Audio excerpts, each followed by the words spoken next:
This is Basket Case Clubs, CPR Group's podcast where we turn basket case clubs into showcase clubs.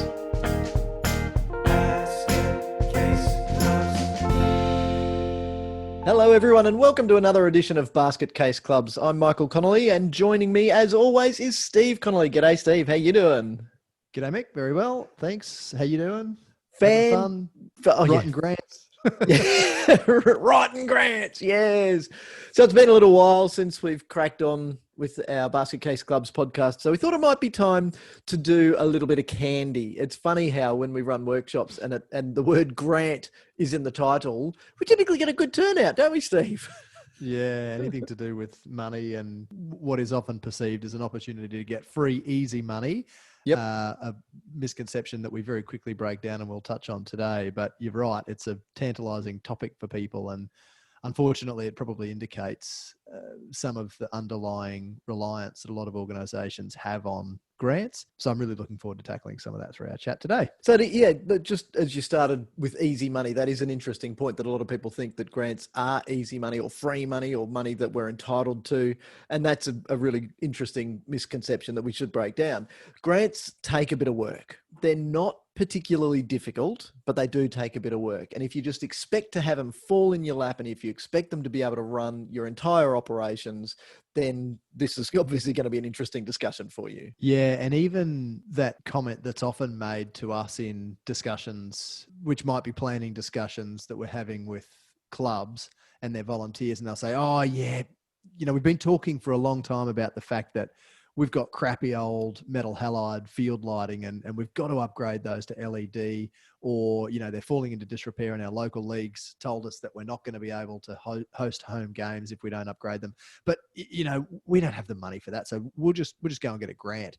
And that idea that grant money will just fall into your lap should you go and, pour your heart out to some government funding agency is really far from reality. Yeah. So, it's often something that we have to very early in the discussion with a new organization kind of start to educate them that it's not easy money. And, often writing the application is the easiest part. Once you've got the grant, you've actually got to do the project. You've got to deliver it, to budget and on time. And that can be really bloody difficult. Far easier to paint a picture than it is to actually build something. Something that you just said is fascinating, though. You said that the clubs tell us things like, if we don't get our lights upgraded, we won't be given any home games next year. So that just assumes the sun's not going to shine during the day next year. Yeah. Is that right?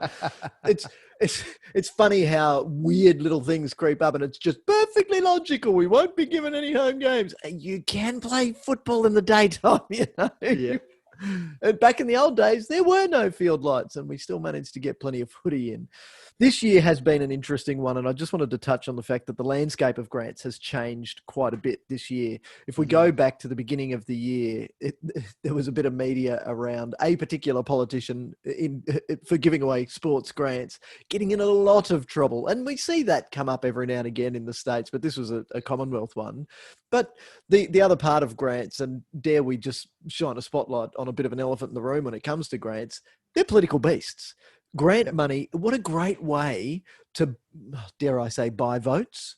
Let's look at which club has some need and let's look at which clubs have lots of members and let's see if they've got a project that we can conveniently fill 4 weeks out from the election. Yeah, and it's attractive to a politician to be seen handing over the big cardboard checks. I always just think it's the easiest, lamest photo opportunity, but it's exciting and it's. I really want to take one to the bank. Do I need to cross not negotiable on the back of it? Yeah, imagine the size of the Sharpie you'd need to do that. So yeah, it's a really easy kind of win in the eyes of a politician, I think. And you're right, yeah, that election commitments that we see kind of rolling out in the lead up to elections. And what I love most is when we've got politicians on, different sides of politics outdoing each other. So one of them will say, oh, I'll commit $200,000 should I be re-elected. And then someone who, bats for the other side comes in and says, well, I'll give you $300,000. So it's a funny situation. But again, even where we see those election commitments made and organizations, kind of come into some money through that windfall, for want of a better term, those projects are typically still delivered through grant funding. So even though you get that election commitment, you've still got to write a funding application should that particular politician be elected at that election And their team.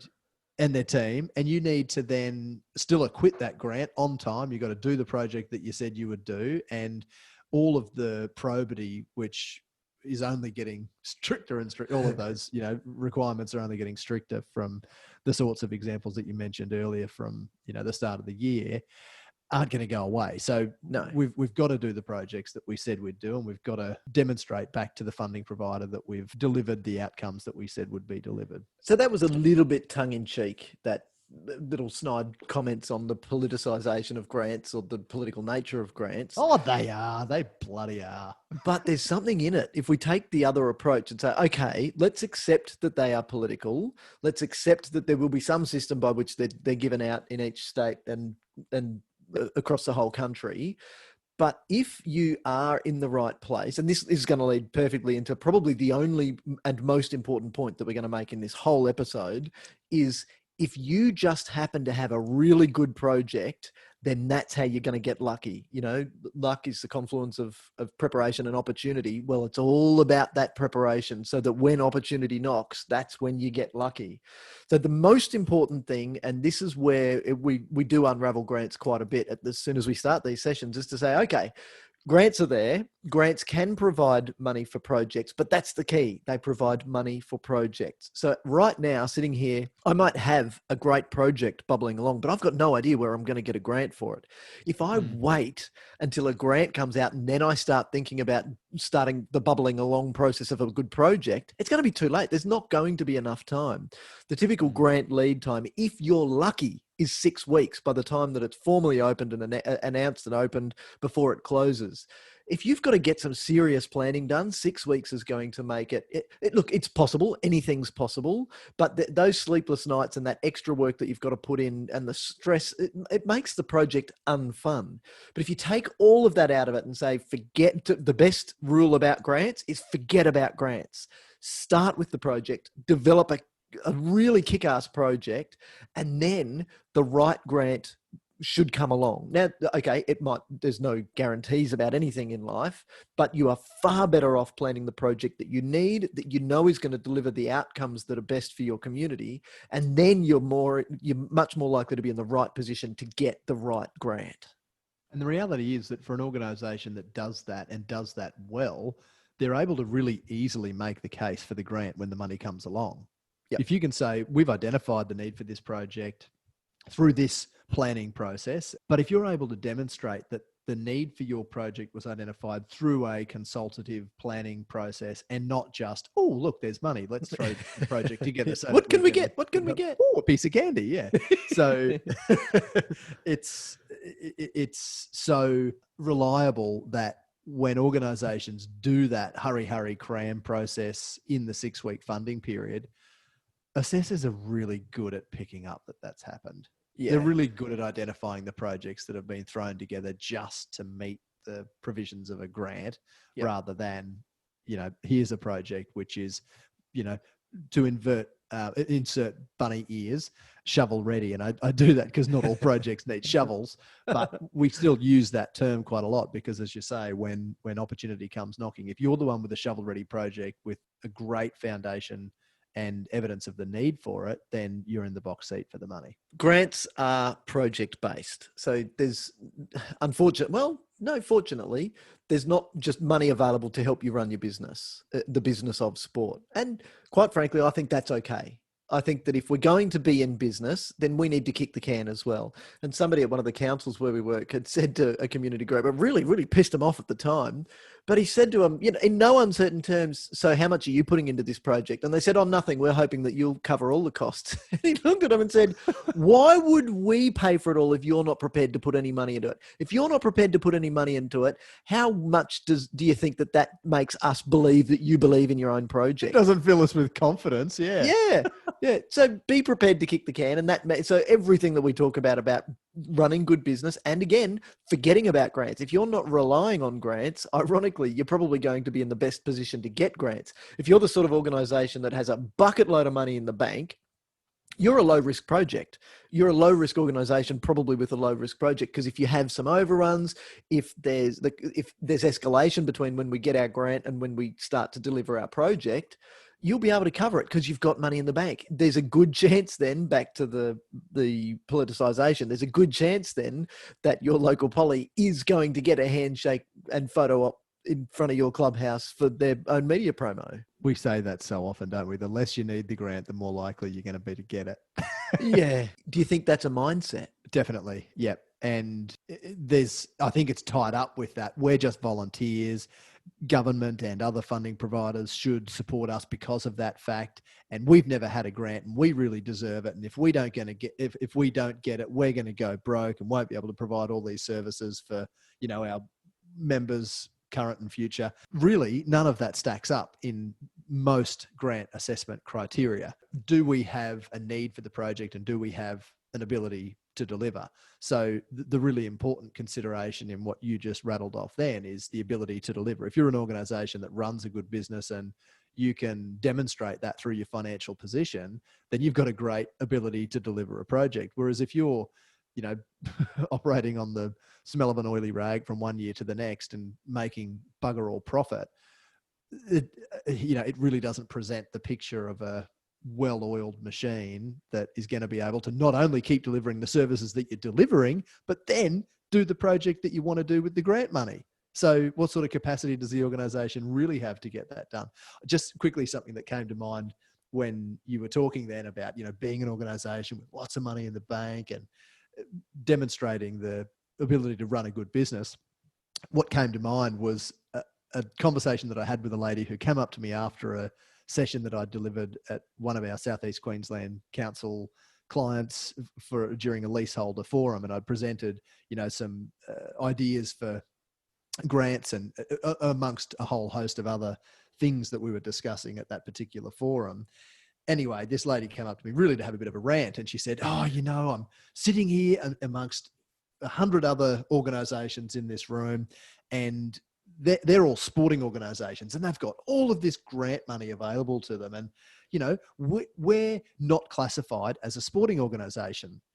We're a dog obedience club and we've got, several hundred members. We've got tens of thousands of dollars in the bank. We've got our own facility, which we've just conducted, some great upgrades to, and rattled off all of these great achievements that they'd rolled out over. Because they're not eligible for those same grants.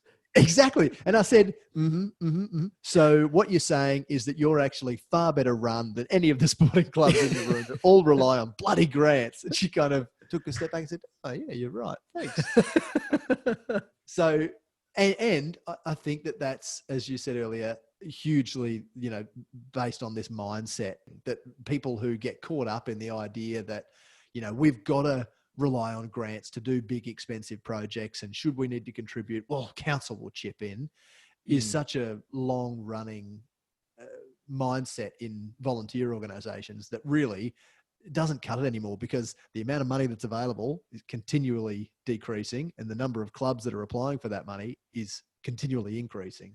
And the sports clubs that the lady from the Dog Obedience Club is talking about, what did she think, that they don't bitch and moan about how hard it is to get grants? We just have all of this grant money falling in our laps because we're sport. Sugar, that ain't how it works. Importantly, though, when we talk about projects, it's not the thing that you buy or build that matters. And this is where the storytelling that comes across in your grant writing is so imperative. It's about the outcomes that stuff that you buy or build is going to deliver. So if you're going to build a field, put in lights, build a set of change rooms, or buy some equipment, okay, we're buying a tractor. So what's that tractor going to help you accomplish? What community outcomes will that new tractor enable you to achieve? That's what's important with grants. And and that underlying theme of needing to tell a story and to engage emotionally with the purchaser, so to speak, the person assessing your grant application, is to ensure that you're not just talking about, the facts and figures and we will be able to, mow our field this number of times per week to maintain the optimal grass blade length. We are an organization that does sport, But we also do all of these wonderful other things. We provide opportunities for social engagement and connectedness. We are the only social outlet for a lot of the people who use our services. We also partner with these other community organisations to help them service the needs of our community, more broadly than just sport. And to be able to point to all of those things in a funding application is so valuable, because the funding providers are going to be looking for the reasons that they should fund you and not some other organisation. And what I've found time and time again is that volunteers aren't commonly able to identify those other things that their organisations do, those other benefits that their organisations provide in the community beyond just we're a footy club or a dog obedience club. That's a really interesting point, Steve, because what you're getting at there is that it's far more important for a group to understand its project, and even before that, understand themselves before they develop the project, and then develop the project that actually is going to deliver on the benefits for the purposes that organisation was set up for in the first place. Absolutely. And a story that you and I tell quite regularly, well, I know I do, you can correct me if I'm not speaking for you as well, but that of a motocross club that was applying for some funding through some, disability funding to fit out a quad bike to take people with physical disabilities on joyrides through National Park. And I reckon they would have got the grant. It was a great project. It was, engaging, it was exciting, and it seemed like a really good initiative that this club was going to roll out should their application for funding be successful. Yeah. So then I said, all right, well, if you do that project, who's going to take people for rides on this bike? Oh, well, we'll have volunteers do that because, we're a volunteer club. Great. So how do you go filling all your volunteer positions on a track night? Oh, terribly. Yeah, we can't get Burmese. We can't get people to, operate the start gate. I said, so you've already got an overburdened volunteer population in your organisation, yet you're going to place extra burden on some people to take people with physical disabilities for joyrides on. I said, you are straying from your core business.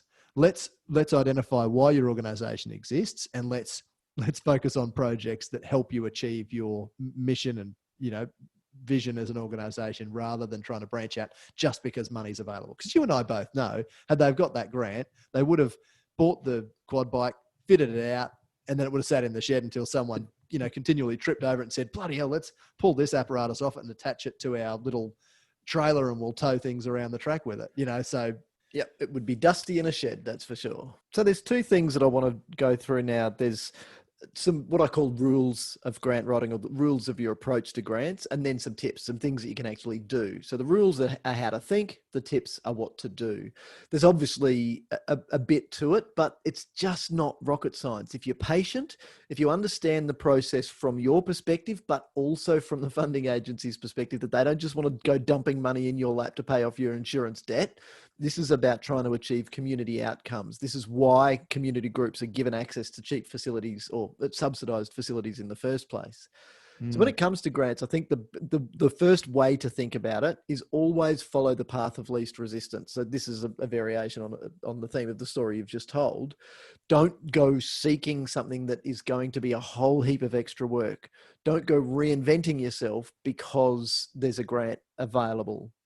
So there are some funding programs that are perfectly suited to sporting groups.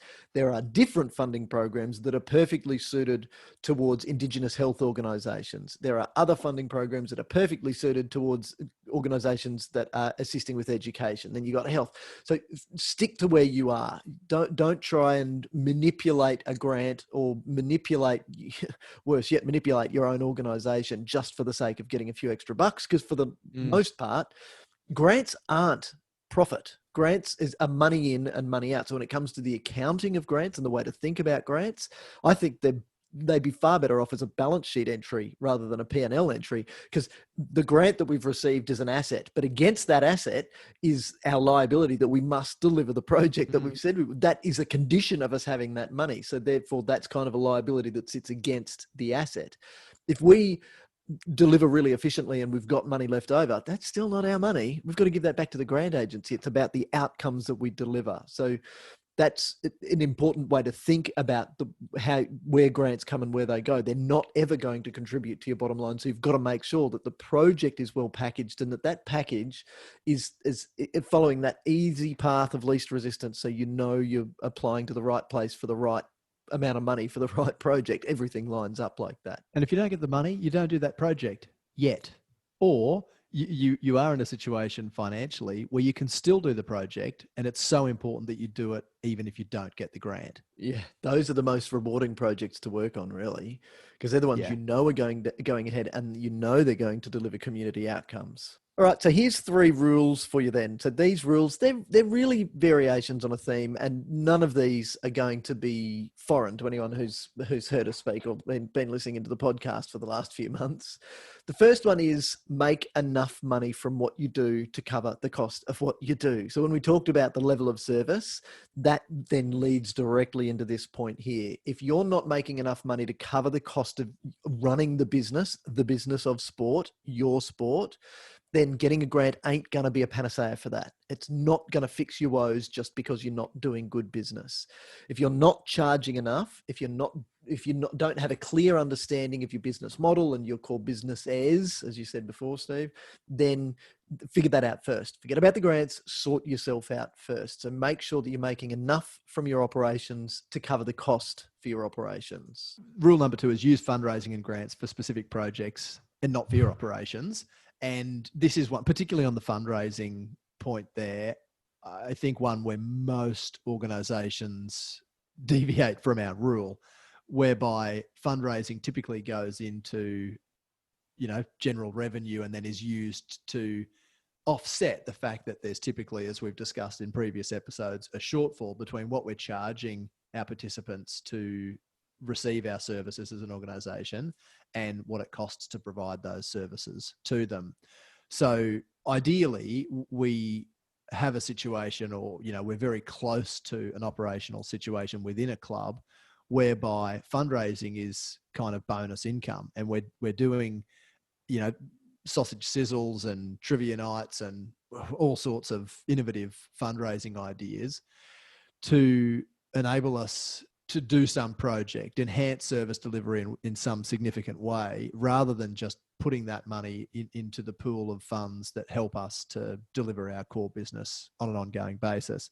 So as you've said, grants absolutely are project-based, and very few grants, and really in the last few months, we've seen more of these than we have in the last 20 years. Yeah, COVID exceptions, we'll call them.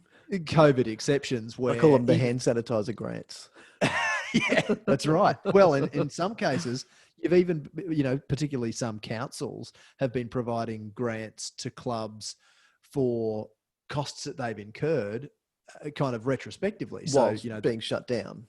That's right. So, grants of several $1,000s to help the fact that you've had to pay utilities bills and so on, but you've had no income to cover those costs. Just on that point, let's jump back a little bit and go back to that point about clubs with money in the bank. So let's just say that a club had an opportunity to apply for one of those grants to offset or to reimburse part or all of their utilities bill for the last quarter or the last 6 months through the shutdown while they had no income. Let's just imagine that a club who's got plenty of money in the bank, or they've enough money in the bank so they're not rolling in it, but they've got enough to be building. And the reason that we say that, to be clear, is not just to have money in the bank so that you're a money-making machine. It's, as you just said, Steve, the money that you make from these extra operations like fundraising, should be your cream. This is your leverage money. This is the money that we're going to use for growth and for development and new initiatives, even scholarship programs for players who can't afford our fees. If we're doing really good business, we can actually welcome them and not put a burden on everybody else because we're running really good business. But the club that is in that position, got plenty of money, is doing a really good job, and then has an opportunity to apply for that grant money, I say, take it, ride that gravy train, but act as if it doesn't exist. Because then that club who's getting reimbursed for, they've had a shutdown as well, but their horizon, their pause point, where they stay is so strong that as soon as they were able to get back on the horse, bang, they were up and running, and they were really out in front of the pack because they had the means, because they had the resources, and more importantly, the resourcefulness to think about, okay, we can do this, we can leverage that money, we can get this grant, we can offset our costs there, and then boom, we're back into operations, and we're still able to provide our community benefit. It's not bitching and moaning about being shut down and not having enough money. It's about back into it and back supporting our constituents. Something that came to mind just then was, I remember working on a planning project with a club up in North Queensland, and amongst lots of other initiatives for service delivery improvement, they'd come up with a list of things that they needed to do around their facilities. And one of them was a irrigation project for their main playing field. And this really still resonates with me. And I tell this story sometimes when I'm talking about grants with clubs. And I remember them saying, we need to do this, this, and this. And that project there, that's about $100,000 irrigation project. And we're going to have a crack for this funding, state government funding that's open right now. But if we don't get that, we're still going to do it because we've been, running this canteen at the Cowboys home game that each home game that makes us about 50 grand profit a year. And we've been putting all of that into this, fund for infrastructure projects. So they've done, exactly what we've been saying in developing good cash reserves so that they can do projects that are necessary regardless of whether they get those grants or not. Yeah. Yep. And that's a really good example that what we're talking about is stuff that we know because we've seen it work. It's not just us making stuff up. Yeah. Okay, so rule number 3 then, again, we're just taking the same theme through, is to get grants when you can. And this is that point that I just made. There's a grant available for that project, for the reimbursement in this case, but there are projects that you're going to do for which you'll never get grants. So, again, just as the caveat with the COVID changes, there are some even for paying your insurance bills and your utilities, but typically that's not the case. But a disappointing story is always when you hear a cricket club, for instance, say, oh yeah, we just bought our brand new roller. It was about 30 grand. And so our wicket's going to be in tip top condition now. And now we're just waiting on the grant to replace our roof because it didn't get looked after properly and it's falling down. And think, hang on a minute. The development growth project was perfectly in line with grant programs. The maintenance project due to neglect that you're talking about with your roof is not typically going to be grant fundable. So you've done things us about. So know where and this is why it's important to have all of your projects clear. And so then when we talk more broadly about organizational planning, it's really important to know what you want. But then you can start to say, okay, well, these are the projects that we've got lined up, and this is how we intend to fund each of them. Ideally, yes, we could self-fund all of them over time. And like you said before, it doesn't mean you don't do the project. It just might mean we don't do it yet. We may delay it until we're successful in next round. And some of the biggest grant programs we've worked on have been successful in the second, third, or fourth attempt. Very often not the first attempt. That's when you develop, you learn, and then you restructure and rescope to make sure that the project is going to deliver. And it's rarely in those cases, especially when when you and I've worked on them, very rarely is it just because something was missed. It was because the application was fine, the project is fine, but maybe you were just fourth and there was only enough to fund 3, or you were 400th when there was only enough money to fund 399. So you need to know that. You need to take on board the feedback. But then what will always happen, especially if there's 12 months between bites at the cherry, the project's going to get better anyway, because you've got to think about it more. Technological advances have moved on further, so you can buy better equipment. You can do things in a better or more efficient way.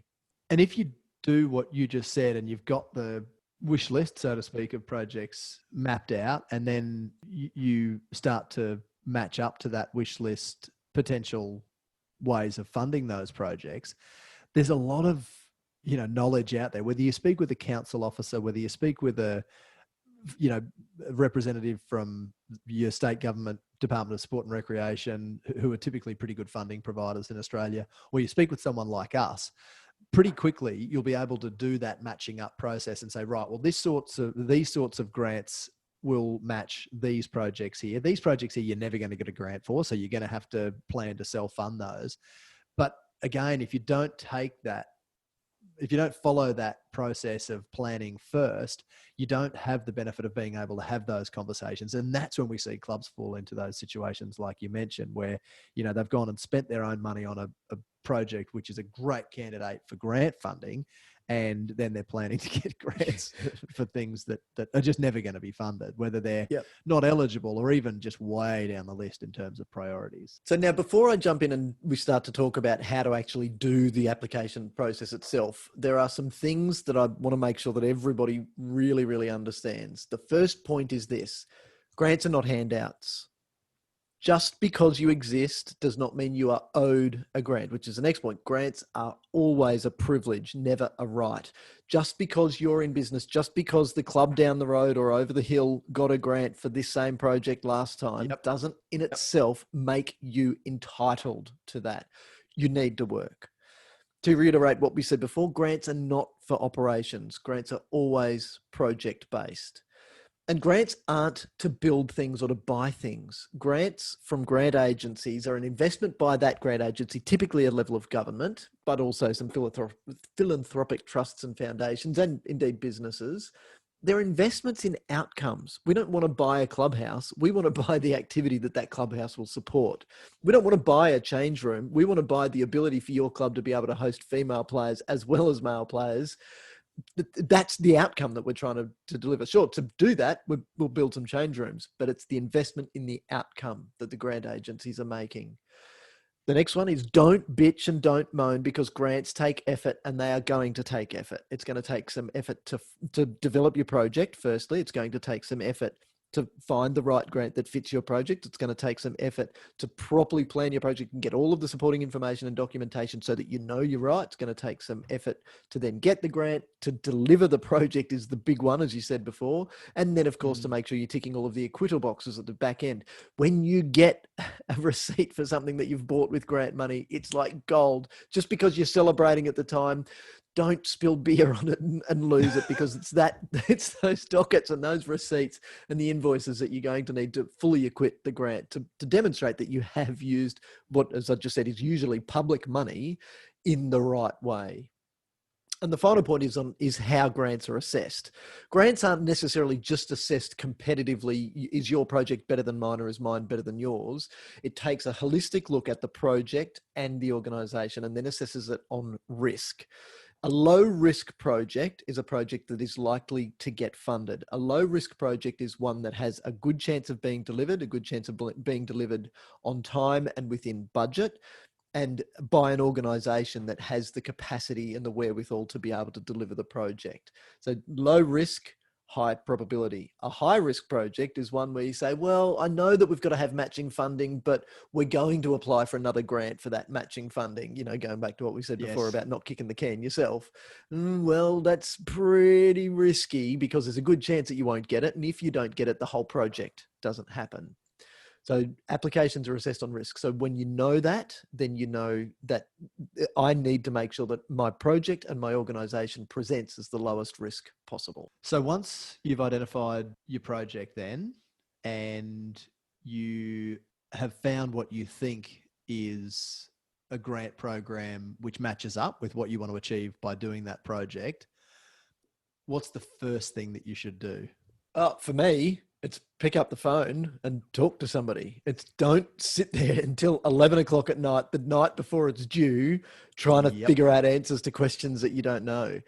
Oh, how many times have we spoken with, really sadly, with volunteers who've, poured their hearts out to us, and spent all this time and effort on this funding application, submitted it only to find out that we weren't eligible or the project wasn't eligible. All of that heartache can be avoided if you just pick up the phone. And they being grant assessors, people who are officers of funding agencies, would much rather have that discussion with you than the one where they say, Mr. Connolly, I'm sorry to advise you that your application has been unsuccessful because you made a stupid mistake in not ringing me in the first place to find out that this grant program is not for your type of organisation. And if you just read the guidelines and had a quick look at the front of your constitution, you'd have known that. And often we all fall into the trap of getting really excited and thinking, oh, great, this funding program matches up with our project. We're going to go ahead and apply for that. And we only see what we want to see in the guidelines or the application form, and we subconsciously ignore the stuff that shows clearly that we're not actually eligible, or the project isn't eligible. Yeah. When you're putting your grant application together then, so we've got the great project, we've found the application, yes, we've confirmed with the grant agency that we're right.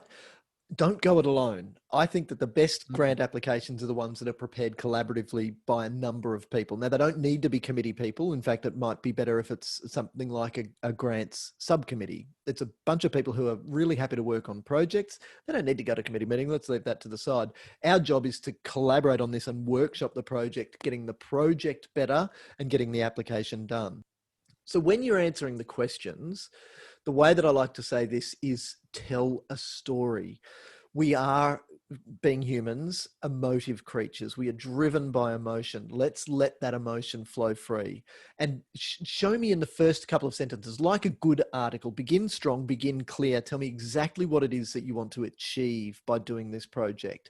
So if you start with the outcome, then what you're going to do, the funded project, and that outcome is noble and big and helpful to your community, then the steps that you're going to take to get there, basically the assessor isn't then saying, well, how can I pull this out? They're saying, oh, I really believe in that outcome. They told me the outcome first. I really believe.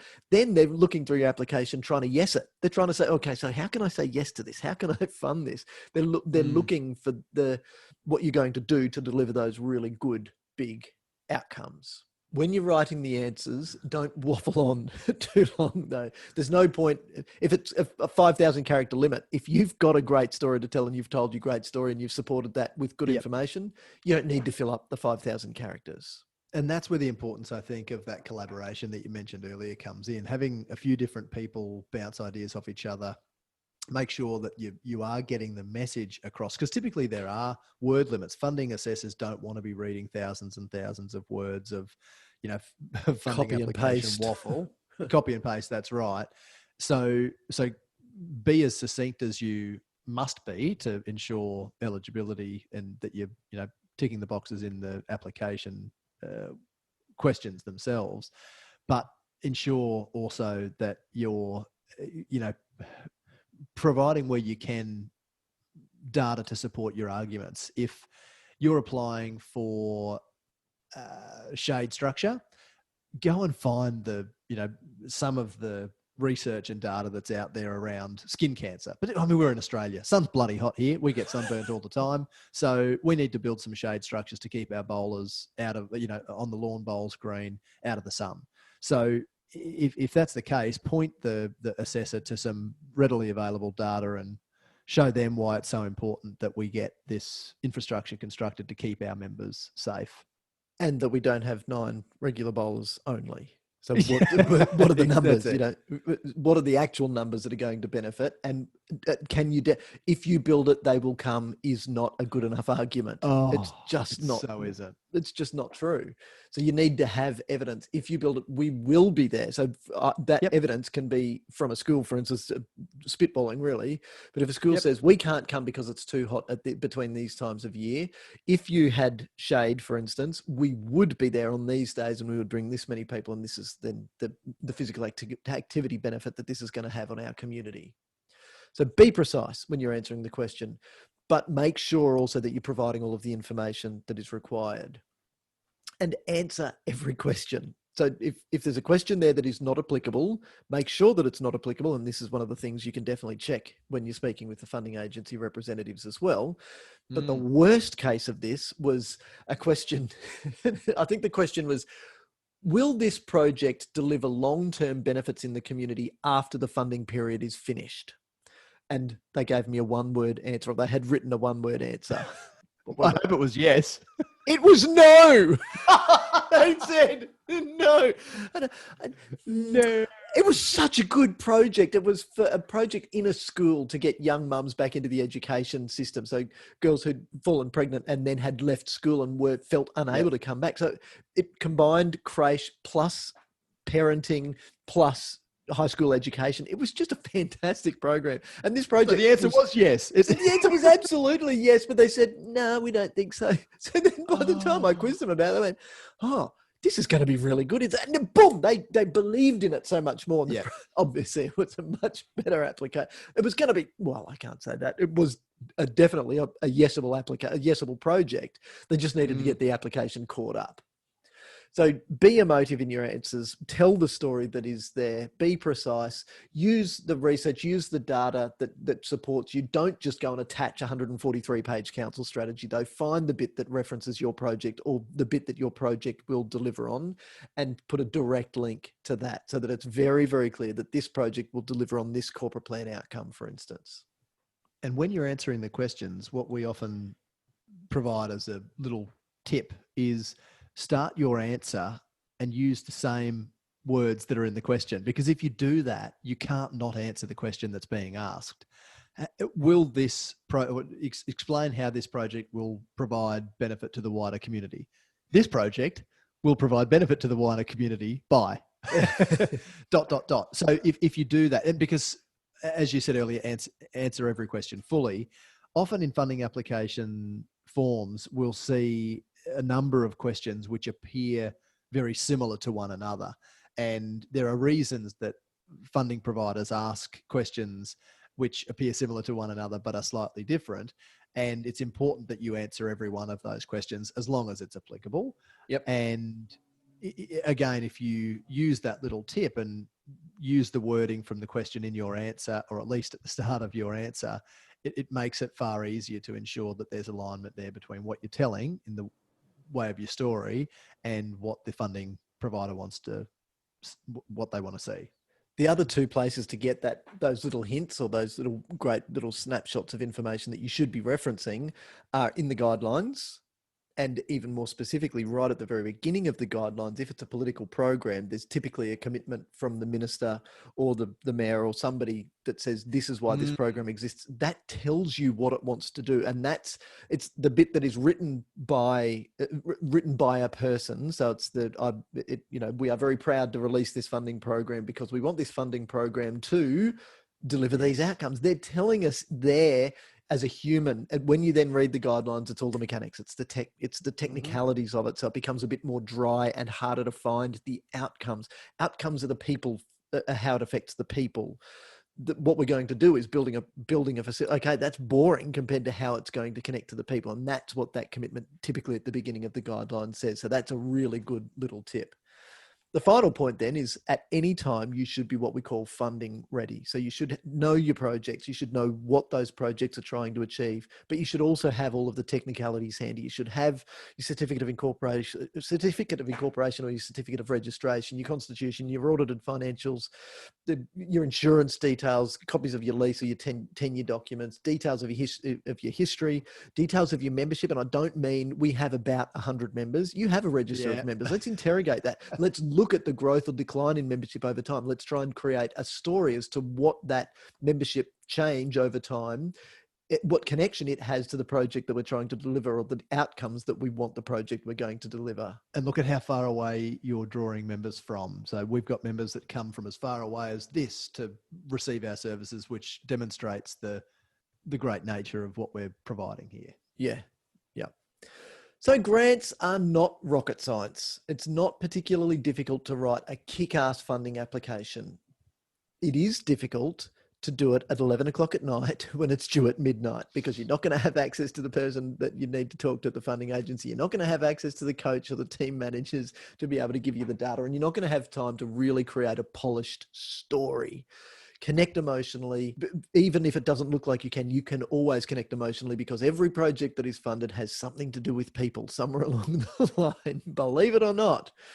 So have a great time. You should have fun writing funding applications. And it is exactly the case when you do it collaboratively. That gives you a chance to do it and have fun and have that as a rewarding experience in itself, because you're growing as grant writers, which makes you more confident for the next one. That's what puts you on the front foot. And it should never be a one-person job. It should be a collaborative effort. Split it up and enjoy the process, and then enjoy the spoils of the process. Are we going to send people to our grant writing manual? We have a little grant writing manual that helps with, I think there's 9 questions, one of which is 3 parts, that help you to develop a project. So even devoid of a funding application itself, you can go and have a look at that. I think that's the first appendix at the back of that grant writing manual. So it's got a lot of the tips and a lot of the points that we've discussed here, but also those questions that can help you plan a project even before you know where you're going to look for funding, which is exactly the best time to be doing it. Probably the best way to get access to our grant writing manual is to contact us via our website, which is cprgroup.com.au, and hit the little contact button up in the top right. Steve, as always, it has been an absolute pleasure talking about basket case club type topics with you. In this case, it's actually really front foot stuff. This is stuff that you can be thinking about before you become a case study on basket case clubs. How can we get out of the rut nice and early, proactively? Yes, it has been heaps of fun talking about grants, and it's always an interesting topic of conversation because it's one that is easy to engage on, and most people have had experience, whether it's positive or negative or somewhere in between. And, most people really appreciate at least those high level tips and just a reminder, really, because this is kind of one of the fundamental adages by which we operate, which is that, doing your planning first and not relying on grants or external support for financial viability, but to be running a really good business. And grants is a great way for us to have that discussion. So thanks very much for the opportunity to have a chat about grants, and I look forward to catching up again soon. Thanks, Steve. I look forward to it as well. See you soon. Bye.